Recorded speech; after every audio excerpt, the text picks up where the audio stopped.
Hello, everybody, and thank you for tuning in to the weekly report. Is Washington fighting Russia down to the last Ukrainian? As the Russian invasion of Ukraine moves past its third week, there are slight hopes that negotiations between the two sides may soon produce a ceasefire. But with the shrill warmongering talk in Washington, it almost seems like the U.S. government would hate to see that happen. Congress and the U.S. administration seem determined to drag the United States into a war with Russia over Ukraine. Senator Lindsey Graham is openly calling for someone to kill Russian president, and many in the U.S. House have demanded that the administration establish a no-fly zone over Ukraine. Are they insane? A no-fly zone means you destroy anything and everything that can prevent total U.S. dominance. That means an attack on Russian missile air defense systems within Russia. In other words, World War III. We can all feel disgust at the destruction in Ukraine, but is it really necessary for us to gamble with our own nuclear annihilation?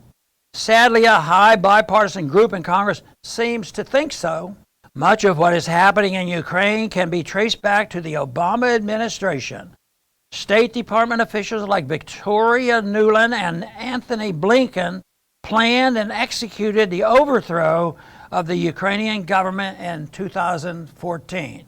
This is what set us on this path to conflict, as the government put in place after the coup began demanding NATO membership.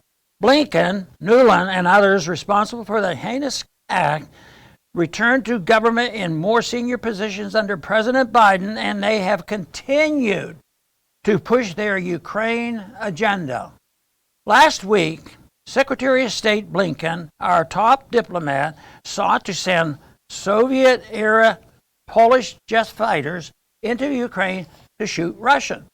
When the Poles said they'd be happy to ship the planes to a U.S. base in Germany and let the Pentagon transfer them to Ukraine, the Pentagon finally stepped in to quash an extraordinary high-risk move to even the Pentagon said would have no real effect on the outcome of the war. The State Department is trying to get us into a war, and the Pentagon is trying to keep us out. How ironic. But when I was on the campaign trail, I would say that we have a few thousand diplomats in government. It might not be a bad idea to use them. But I certainly did not mean that we should use them to try and get us further involved in the war.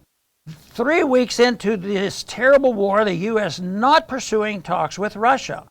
As antiwar.com recently reported, instead of supporting negotiations between Ukraine and Russia that could lead us to a ceasefire and end the bloodshed, the U.S. government is actually escalating the situation, which can only increase the bloodshed.